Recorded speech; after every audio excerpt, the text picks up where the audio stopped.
so I think it's important for everyone, especially kids, to learn church history because it helps you understand why you do what you do, like why we worship in certain ways and why we do all these certain things that we do in church. Because when you study church history, you realize that all these things you do have a deeper meaning than just on the physical level. So I think that's why it's very important to learn and understand what happened back then.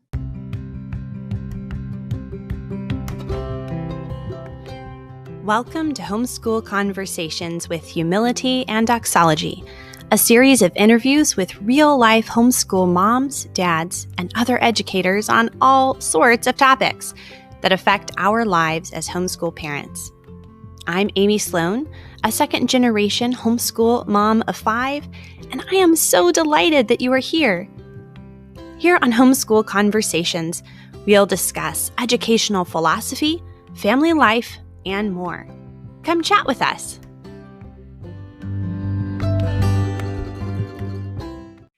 Hello, friends. I am so delighted to have you today for this bonus episode of the Homeschool Conversations podcast. And I have several guests here today that I cannot wait for you to get to know, but so that you can get to know them a little better and put a name to a voice, I'm going to have us all go around and have them introduce themselves. So if you can tell us how old you are, a fun fact about yourself, and one favorite person from church history. Lucas, would you get us started? Yeah, I will. So I'm 14. A fun fact about myself is I play the bass. And one of my favorite people from church history is Athanasius. Athanasius was one of my heroes ever since I heard one of my modern day heroes, Dr. George Grant, talking about him tearing down an infanticide wall with his bare hands. I was like, I love this man so much. I must meet Athanasius one day. Look forward to that day. How about you, Trinity?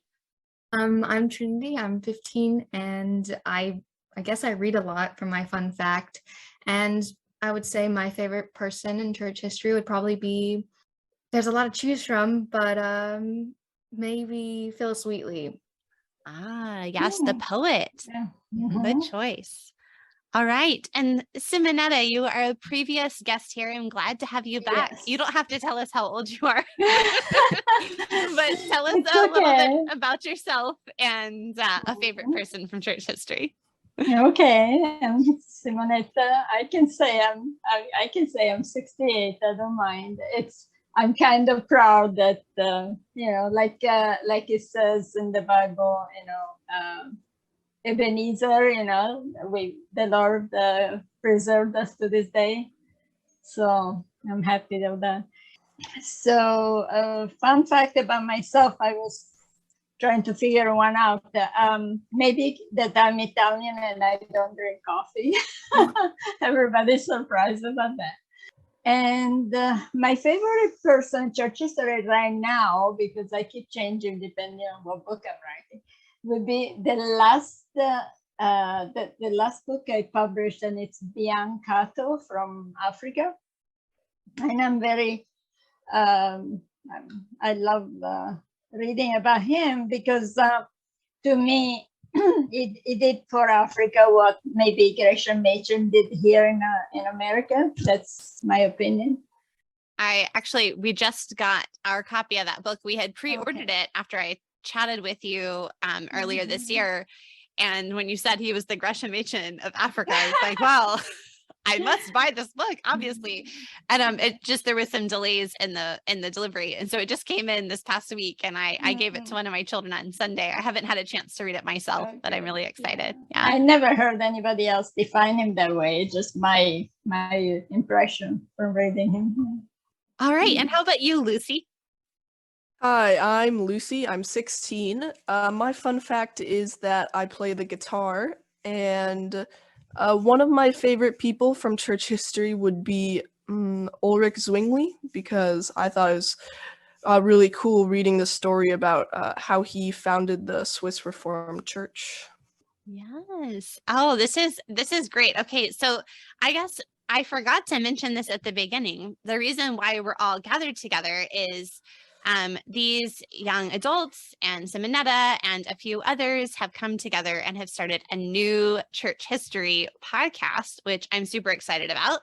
I've listened to the first episode and almost finished the second episode. It just started at the time of this recording. And so I wanted to bring you guys on today just to kind of talk about this from your perspective, especially. And I wanted to ask you why you think it's important for kids in particular to learn and talk about church history. So Lucy, can we start with you? Like, what would be your perspective about that? Sure. So I think it's important for everyone, especially kids, to learn church history because it helps you understand why you do what you do, like why we worship in certain ways and why we do all these certain things that we do in church. Because when you study church history, you realize that all these things you do have a deeper meaning than just on the physical level. So I think that's why it's very important to learn and understand what happened back then. Mhm. Yeah. How about you, Simonetta? Yeah, I think it's about what Lucy said. And just to give you an example, like you're in church, you're reciting the Nicene Creed, for example, just to know the history behind it and how we were talking about the Athanasius, how he defended it and what it took for Christians at that time to really fight for those doctrines. It just makes it so much more meaningful. So that's a part of it, and then also to feel a part of the global church over, since the beginning of time. Again, we're reciting the Nicene Creed. We can think of Christians reciting that for centuries on Sunday, just like we do, and it makes us feel part of a huge, huge family. Yeah, there's such a connectedness there. Yeah. How about you, Trinity? Why do you think it's important for us as the church, but kids especially, to study church history? One way that we can see it is that we can find inspiring and encouraging stories in church history that, even though it might seem hard right now with all the political things happening in the world, that this is not the worst that has happened to the church. There has been great persecution and many things that the early Christians had to work through and go through in order to get us to where we are right now. Yeah, that's a really good point. How about you, Lucas? I think it's kind of off the same vein as Simonetta. I never really knew what we were talking about in church with the Nicene Creed and the Apostles' Creed. And when I started studying church history, I thought, wow, this is amazing stuff to really listen and learn about. So I think that's why it's important. Yeah, I can relate to that very much. I think there's this connectedness that we feel to the church throughout history, right? The church that is worshiping with Christ in the heavenly places every Sunday as we worship. And to think that they have been saying the same words we've been saying is just amazing. That's a beautiful gift we have. And we can only understand that connection as we study church history, right? Yeah. Well, I wanted to ask if you think kids or teens and maybe even their parents have any misconceptions or assumptions that they make about church history or about like studying it or reading about it. Trinity, what do you think? Well, one thing that they can probably assume is that church history is boring. It's a subject that they don't want to learn about because there's so many different people. It spans centuries and many people just don't want to study it. Yeah. How about you, Lucas? Well, I think some people might find it icky, maybe hearing about all the persecutions and the tortures, but it's a good way to learn, to hear how they were persecuted. Yeah. Lucy, what do you think? Yeah, I think with a subject matter that's so broad, there's bound to be like misconceptions about it just because, like Trinity said, it spans centuries. So there's so much information contained in that one topic. So there's bound to be people who, like, purposefully or not, are going to be ignorant Mhm. of some of it. Simonetta, what would you add to that? Well, yeah, the same. It's there's a lot of misconceptions. If people don't actually study churches, so it's very easy to just take one side or the other without thinking too much, and you just say, "Oh, yes, that was bad, that was good," and resolve things like that. And also, I think, yeah, in some evangelical churches, there's even a reticence to actually study church history, and I'm not really sure why, but I know one time I was invited to teach church history to children in a huge church. The pastor invited me, and in the end, there was only the pastor and his kids. And there was one lady came, and I started with that Irenaeus because I was following the order of my books. And she said, "But wasn't he Roman Catholic?" And I tried to explain, that there wasn't a Roman Catholic, and there was just that church at that point. And then she just said, "Can I go to the bathroom?" Never came back. So that gave me an idea that some people are just not interested in church history, but I hope it changes. And I think especially in the Protestant tradition, it's even more important for us to not give up those first few years or, first few 100 years of church history, those centuries, as if that doesn't belong to us. Like church history started when Martin Luther nailed his 95 Theses on the door or something. That's actually a very sad idea, because that's not what we believe at all. This is our story. This is the story of the church. We are part of that tradition of the men and women who have held fast to the gospel in the face of heresies and persecution and all of those things. These are our people. This is our church. Well, it's Jesus's church, right? And so I think that's something we need to especially cling to and not give up. Like, oh, those years don't count because they were before Martin Luther or something. Yeah. And I think it really also teaches children to be more open-minded, because today we live in a world where a lot of people just say this is the truth, and they don't want to hear anything else. At least this is what you see on social media a lot. And when we study church history, we see, maybe we don't agree with everything that the medieval church said, because we know that Luther and other people during the Reformation had a lot to correct.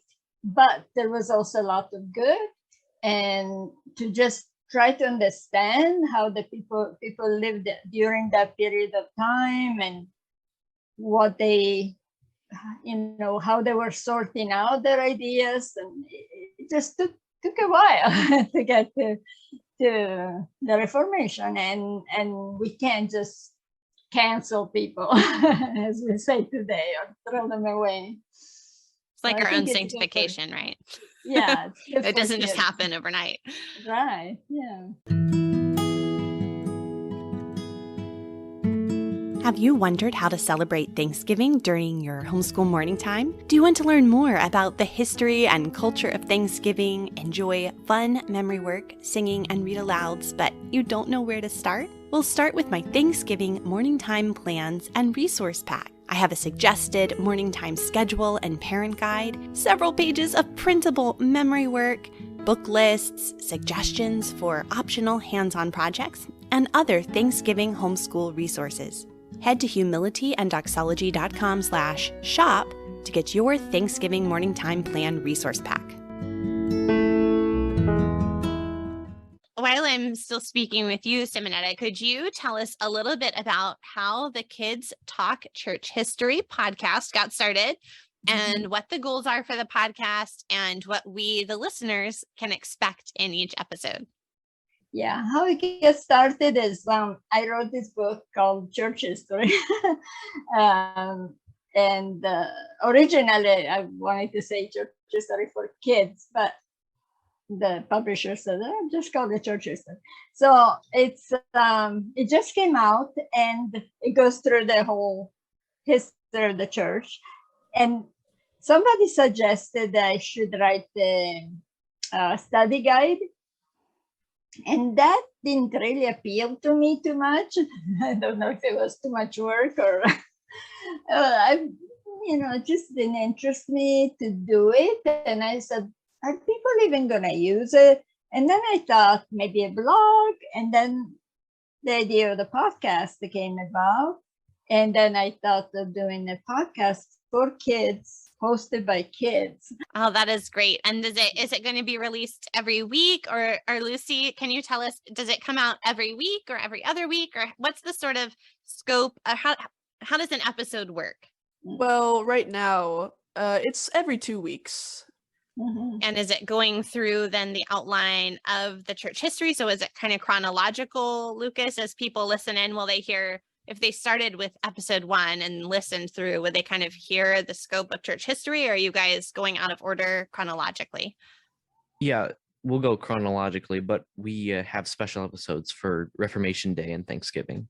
Ah, very nice. Well, And when this, Christmas and Easter. okay. All right, great. Well, when this episode goes up on Reformation Day, I will have to make sure to include a link in the show notes for your special themed episode. Yeah. Yes. I would love to ask each of you if there's something that has really surprised you about church history, or maybe about podcasting. But since you've started working together on this program, so Lucas, is there anything that's really surprised you about church history, or anything else? Yeah, I think I would say the how much persecution that the church had at the beginning, how many people were killed by the Roman Empire, and just how hard it was for Christians to worship until Constantine legalized Christianity. Yeah, I guess it was about 1.5 years ago, I was reading some of the stories of the early martyrs out loud to the kids, and it's to my own children. And it's very sobering and humbling to realize what they went through for the gospel. Yeah. How about you, Trinity? I think just the nuances of church history, how you may know in your mind there's this set chronological order, but there's always things that you're going to find out later on in life that you're going to question, like, how did I not see this before? Or how did I not know of this before? Like Phyllis Wheatley, I barely knew who she was before Mrs. Carr's book. And you can see all these nuances and other pockets of gold in church history that you never would have noticed before if you didn't study it. I am always struck when I read a really wonderful church history book, or I hear someone speak about church history. A lot of times we just think about like the big names that we're all familiar with. But the story of the church is a lot of times just the story of ordinary men and women and kids and families, right? And that can be a real encouragement. Just some of these people that maybe aren't the big names, but they had a tremendous impact in their local culture and their local communities and their families. And that gives me a lot of hope and perspective, I think, just in my ordinary life as an ordinary Christian, How about you, Lucy? Yeah, well, what surprised me was like how many stories there really are that are involved in this. Like some of the topics we've gone through on our podcast, I've read through them and I thought, wow, I'd never heard about this before. How did I not know about all this? And yeah, it's just crazy to me like how many stories there are that are involved in this. Was there a particular story that you would want to share with us? Yeah, it was actually the story about the story of a girl named Blandina who fought persecution in France. I'd never heard that story before, so that was really interesting to me to be able to discuss. And she was a teenager, right? This was in episode 2 of your podcast. Yes. Yeah, that was amazing to hear. I didn't remember that story either. And just to hear her faith as a petite young girl who inspired the church. Wow. Right. How about you, Simonetta? I know you've been in the church history writing and researching zone for a while, but I'm sure as you read and study, there continue to be things that surprise you or stand out to you. So what's something Well, recently? about podcasting, it's completely new to me. It's very interesting, and I'm learning a lot as I go. About church history, I'm still learning. If a funny story, it's we just did an episode about Irenaeus and the Gnostics, and we had a guest. We always have a guest. So the first part of the podcast, it's the kids talking about what they read and what they learned about the subject, and then the second part, we ask questions to an expert, which is really a lot of fun to see these big scholars that answer the kids' questions. And I'm learning. It's somebody, a girl sent a question about Irenaeus, and she said, was he married and did he have a family? And it was funny because immediately when I saw the question, I said, no. And then I said, well, no, but let's ask the expert. And he said, probably yes. And I was so surprised. And that just goes to show how many assumptions we can have. I mean, even I, like you said, I've read so much, but I just make assumptions like everybody else, because you don't hear. In those days, people didn't talk about their wives and kids. And so, and also, this expert said the church was not, like later on, there was the habit when priests and bishops didn't have wives, and but it was much later. So at that time, it was very possible. Well, and that just shows us that we have humility as Yeah. whether we consider ourselves scholars or readers or just ordinary people, like not to think we've read one book and we know it all, right? It's a constant process of learning more and listening and being filled with wonder at what God has done. Yeah. Mm-hmm. Well, here at the end, I'm going to ask you guys the question I ask all of my podcast guests. And so this question is just, what are you personally reading lately? So Lucas, why don't you start us off? What are you reading lately? Yeah, so this was for school, but I really enjoyed the book. I was reading The Scarlet Letter by Nathaniel Hawthorne.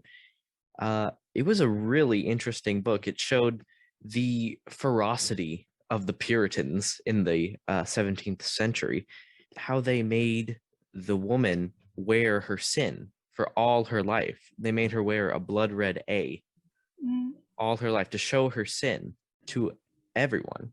And the book was really good. And it was probably the first American novel that really set off American literature. And so it has a good historical standpoint too. Cool. How about you, Trinity? Well, again, for school, I'm reading Animal Farm by George Orwell. I have to do it for literature.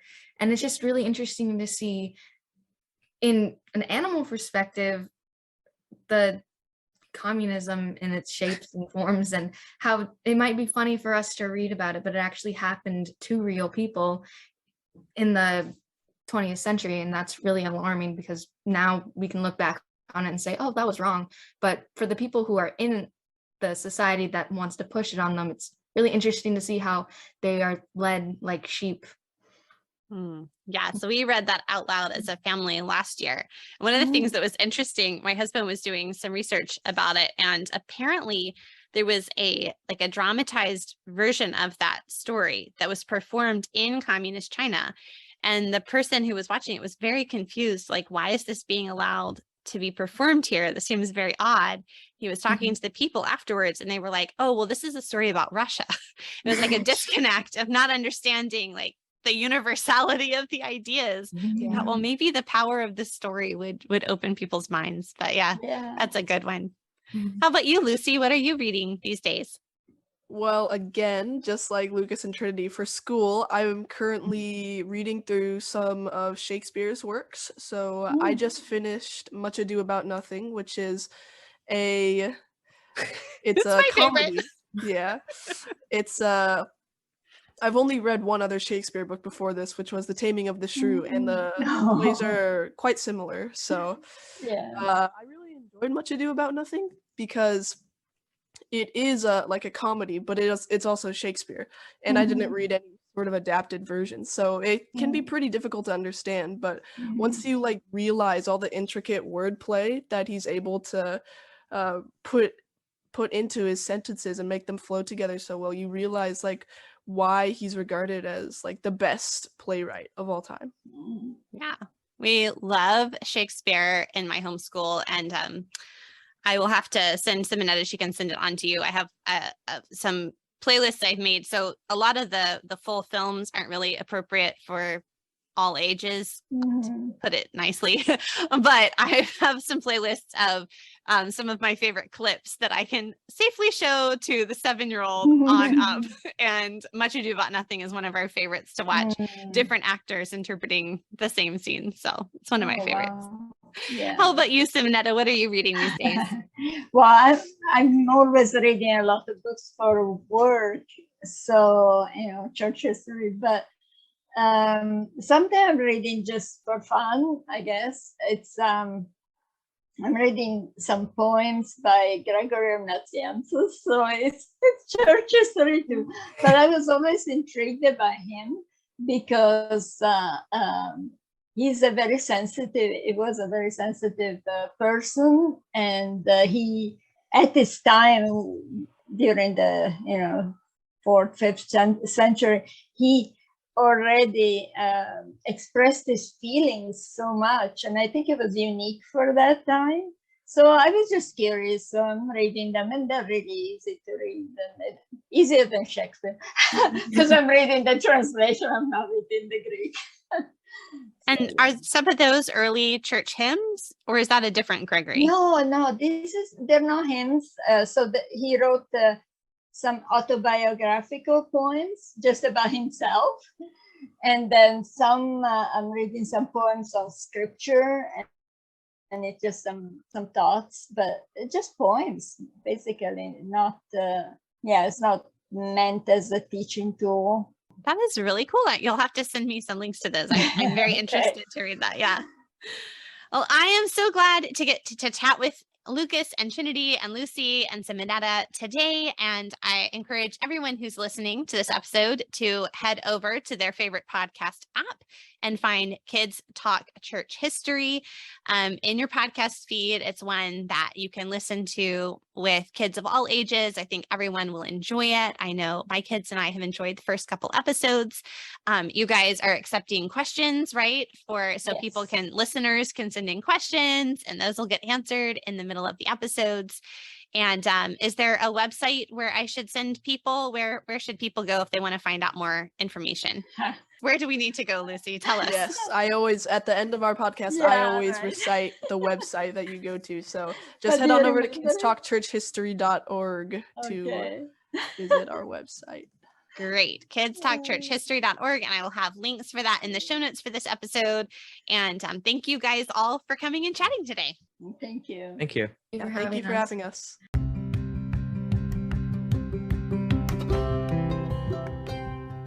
Thanks for listening in on this week's Homeschool Conversation. For show notes and links to all the resources we discussed, head to humilityanddoxology.com/homeschool-conversations. And if these episodes are an encouragement to you, would you take a moment to leave a rating and review and to share with your friends? I am so thankful that you are here on this adventure with me. Let's repent of our constant striving, relish the joy of learning, and rest in the work of Christ on our behalf. Stand fast, my friends.